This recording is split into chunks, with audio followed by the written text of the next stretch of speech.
de reflexão, de estudo. Primeiro pedindo para que a gente se desconecte, caso o celular, alguma coisa assim, que a gente possa deixar para aproveitar melhor a oportunidade, né? E as vibrações positivas que com certeza estão nesse ambiente. Que eu vim com, por acaso, uma camiseta que é daqui do Jéssica, e ela vem escrito que Jesus contava histórias para o povo. E esse livro, como o Fábio já apresentou, ele é um livro de histórias. Ele resgata, tanto é que você vai pegar essas passagens, buscar na internet, sempre vai remeter a ele, porque não tem uma outra fonte. Porque foi uma experiência que Humberto de Campos, no plano espiritual, teve acesso das histórias na relação com Jesus e os apóstolos. Então, de uma maneira intuitiva, me veio esse questionamento. Nós vamos explicar o livro, explicar essa passagem, mas o convite, na verdade, era contar essa história, porque cada vez que eu vejo, que eu leio, acompanho um áudio, alguém contando essa história, parece que eu estou lá. E o convite desse livro é para que a gente realmente esteja lá, porque estivemos. Então, eu optei em fazer a leitura, uma coisa breve, depois faremos algumas reflexões. O capítulo 3, ele é sobre as primeiras pregações de Jesus. E eu gostaria que vocês realmente fizessem como aquela atenção quando a gente conta uma história para uma criança, né? Eu confesso, eu não sou um contador de histórias. Eu queria ser, pretendo ser, conseguir transmitir. Lógico que com todas essas passagens aqui, a gente não tem as vibrações que o Cristo tinha, né? Que a gente possa ter acesso pelo menos a algo que nos envolva. Primeiras pregações. Nos primeiros dias do ano 30, antes de suas gloriosas manifestações, avistou-se Jesus com o Batista, no deserto triste da Judéia, não muito longe das areias ardentes da Arábia. Ambos estiveram juntos por alguns dias, em plena natureza, no campo ríspido do jejum e da penitência do grande precursor. Até que o mestre divino, despedindo-se do companheiro, demandou o oásis de Jericó, uma bênção de verdura e água, entre as inclemências da estrada agreste. De Jericó, dirigiu-se então a Jerusalém, onde repousou ao cair da noite. Então, nesse momento, assim como João Batista havia sido considerado por muitos, até alguns que o procuravam se ele era o Messias, por conta da tamanha divulgação que ele fazia, ou seja, o Evangelho, ele foi o grande precursor. E nesse momento aqui, fico imaginando eu que diálogo houve entre João Batista e o Cristo, passando então aquela a ação onde Jesus efetivamente iniciaria a divulgação do seu Evangelho. Uma imagem para que nos auxilie, e continua. Sentado como um peregrino nas adjacências do templo, Jesus foi notado por um grupo de sacerdotes e pensadores ociosos, que se sentiram atraídos pelos seus traços de formosa originalidade e pelo seu olhar lúcido e profundo. Alguns deles se afastaram sem maior interesse, mas Hanã, que seria mais tarde o juiz inclemente de sua causa, aproximou-se do desconhecido e dirigiu-se com orgulho. Galileu, que fazes na cidade? Passo por Jerusalém, buscando a fundação do reino de Deus, exclamou Cristo com modéstia e nobreza. Reino de Deus? Tornou o sacerdote com acentuada ironia. Que pensas tu venha a ser isso? Esse reino é a obra divina no coração dos homens, esclareceu Jesus, com grande serenidade. Obra divina em tuas mãos, revidou Hanã, com uma gargalhada de desprezo. E continuando as suas observações irônicas, perguntou: com que contas para levar avante essa difícil empresa? Quais são os teus seguidores e companheiros? Acaso terás conquistado o apoio de algum príncipe desconhecido e ilustre para auxiliar-te na execução de teus planos? Sempre aquela visão material de que nós precisamos ter alguém grande, de poder, para que a gente possa se realizar. Mas Hanã, apesar de ser um estudioso, estava envolvido muito com o sentimento materialista. Então, a visão espiritual do reino de Deus para ele era um breu, Ele não conseguia acessar isso, estava tamanho envolvimento.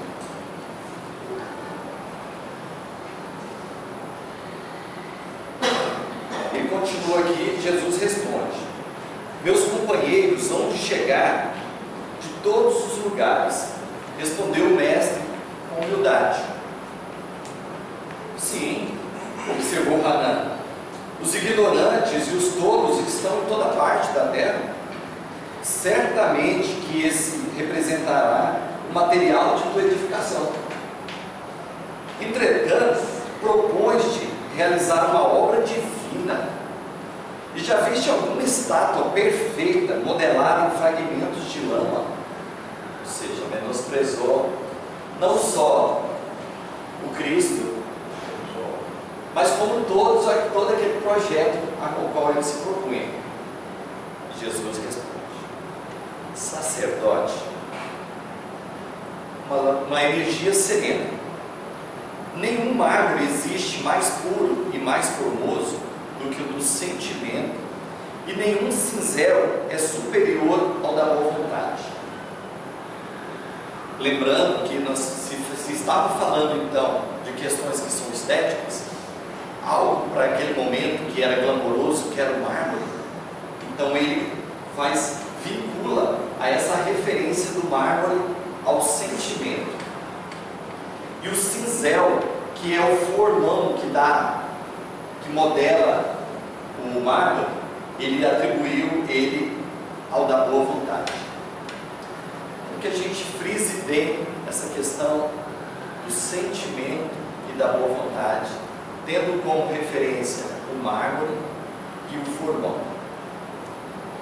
Impressionado com a resposta firme e inteligente, o famoso juiz ainda interrogou: conheces Roma ou Atenas?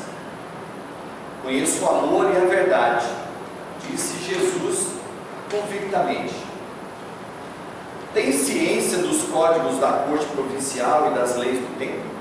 Inquiriu Hanã, de certa forma inquieto. Sei qual é a vontade de meu Pai que está nos céus, respondeu o mestre brandamente. O sacerdote o contemplou irritado e, dirigindo-lhe um sorriso de profundo desprezo, demandou a Torre Antônio em atitude de orgulhosa superioridade. No dia seguinte, pela manhã, o mesmo formoso peregrino foi ainda visto a contemplar as maravilhas do santuário, antes alguns minutos de internar-se pelas estradas banhadas de sol, a caminho de sua Galileia distante. Nesse trecho aqui, nós temos uma referência do que um sacerdote vinculado à religião, mas tão distante dos valores do espírito, consegue promover como impedimentos para que o bem avance nessa seara, na seara da religião. Nos faz esse convite à nossa reflexão também, como religiosos da doutrina espírita, como estamos abertos para receber as orientações, as inovações que não são inovações humanas, não devem ser inovações humanas, mas são inovações trazidas pelos espíritos, porque se a doutrina espírita é a terceira revelação, ela com certeza ela não é a última revelação. Então haverá muitas revelações, e como estamos abertos a discernir, principalmente com as orientações que Kardec nos trouxe, para poder abarcar todas essas novas perspectivas que a espiritualidade há de nos trazer. Continuando aqui no livro, daí a algum tempo, depois de haver passado por Nazaré, descansando igualmente em Caná, Jesus se encontrava nas circunvizinhanças da cidadezinha de Cafarnaum, como se procurasse com viva atenção algum amigo que estivesse à sua espera. Então o Cristo já buscando aqueles que se tornariam seus companheiros nessa jornada do Evangelho, já estava à procura deles e sabia que eu os ia encontrá-los.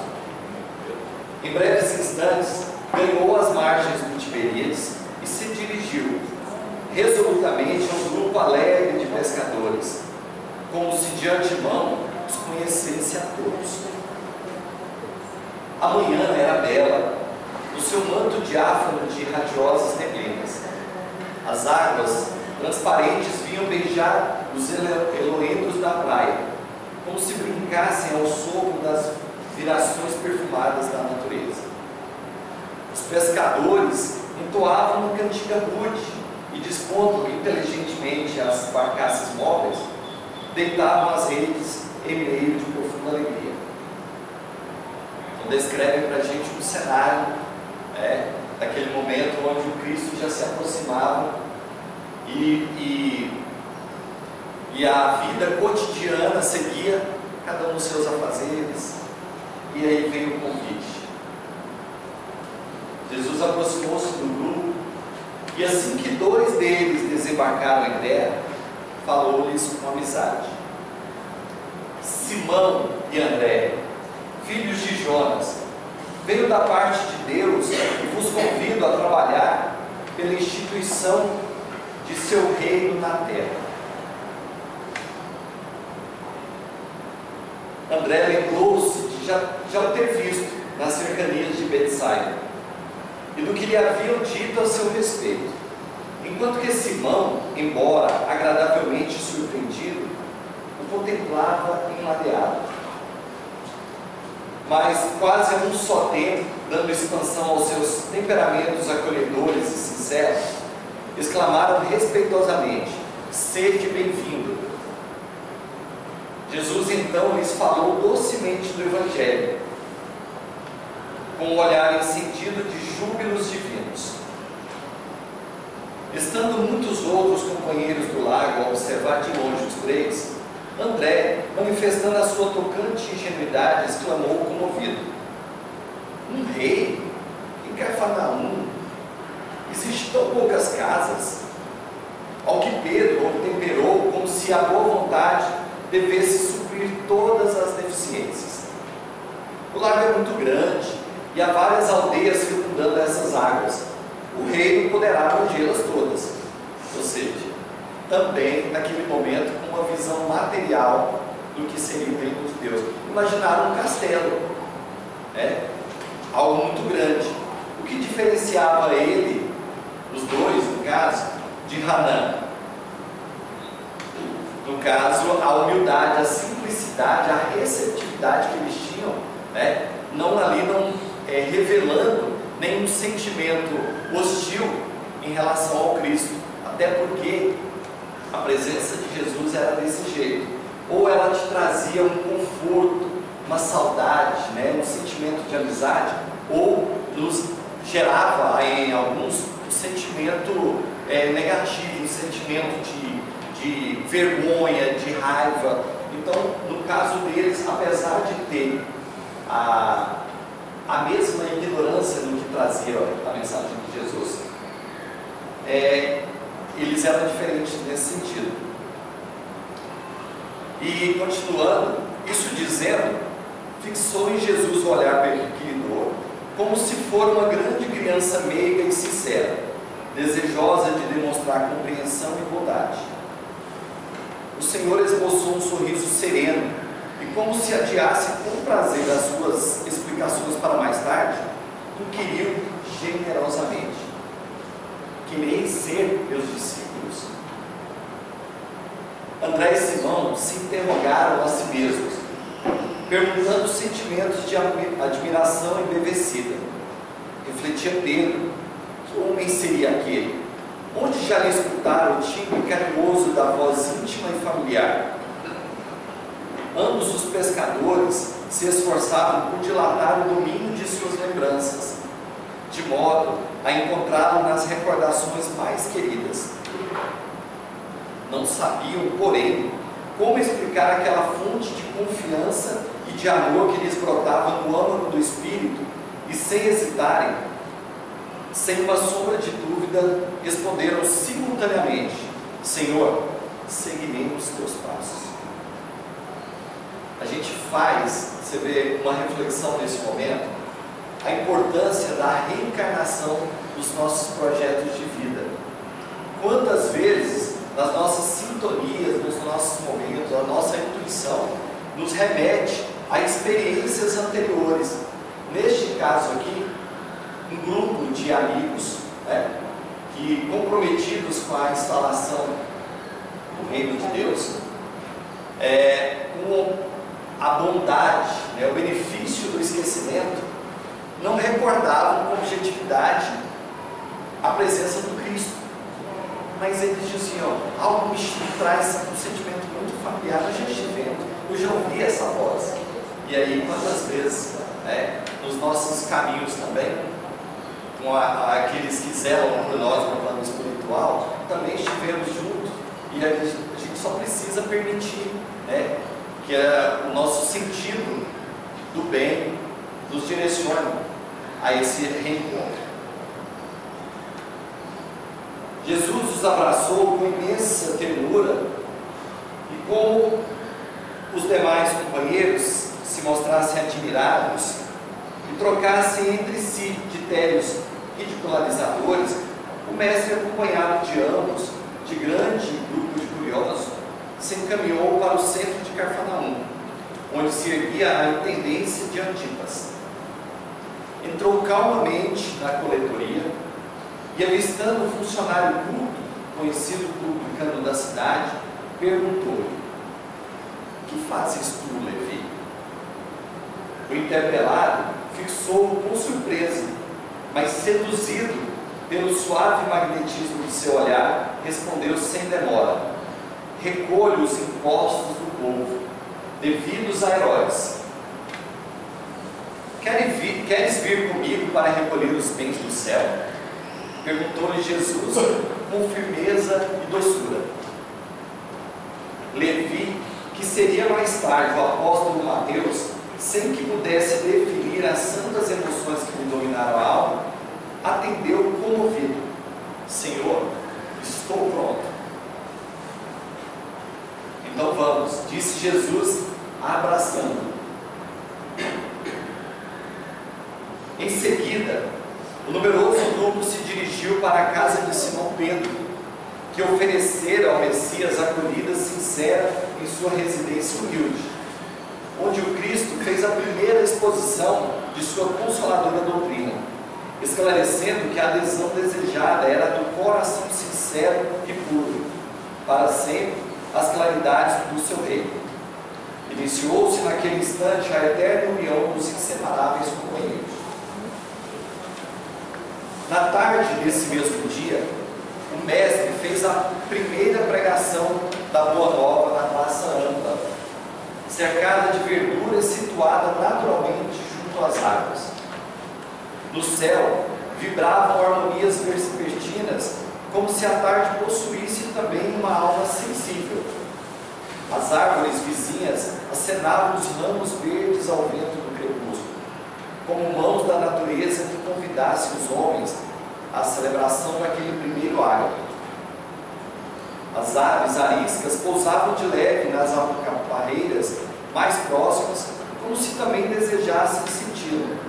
E na praia extensa se acotovelava a grande multidão de pescadores rústicos, de mulheres aflitas por continuadas flagelações, de crianças sujas e abandonadas, misturados, publicanos, pescadores, com homens analfabetos e simples, que haviam acorrido, ansiosos por ouvir. Jesus contemplou a multidão e enviou-lhes um sorriso de satisfação. Contrariamente às ironias de Hanan, ele aproveitaria o sentimento como mármore precioso e a boa vontade como cinzel divino. Os ignorantes do mundo, os fracos, os sofredores, os desalentados, os doentes e os pescadores seriam em suas mãos um material de base para a sua construção eterna e sublime. Converteria toda miséria e toda dor num cântico de alegria. E, tomado pelas inspirações sagradas de Deus, começou a falar da maravilhosa beleza do seu reino. Magnetizado pelo seu amor, o povo o escutava num grande transporte de ventura. No céu havia uma vibração de claridade desconhecida.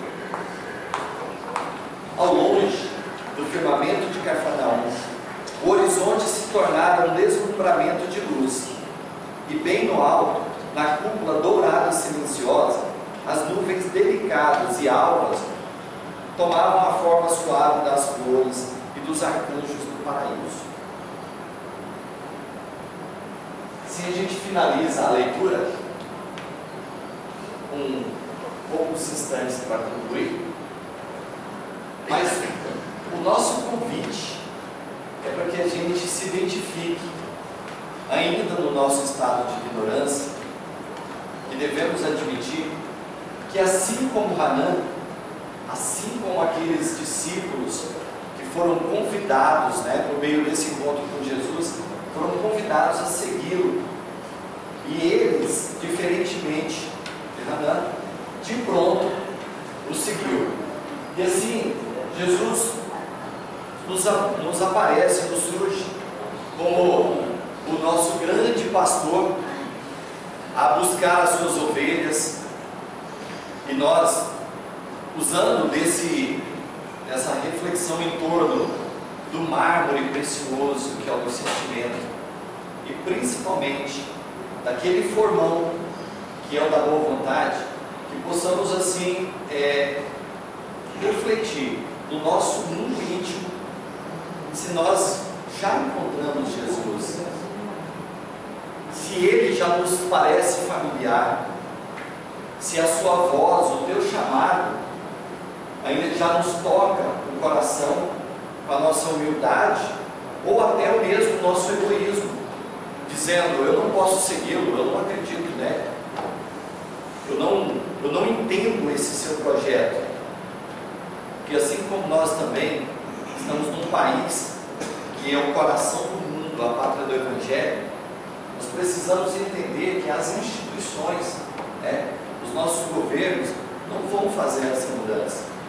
É preciso que uma sociedade toda envolvida com o desejo de melhorar-se, a gente promova essa melhora efetiva.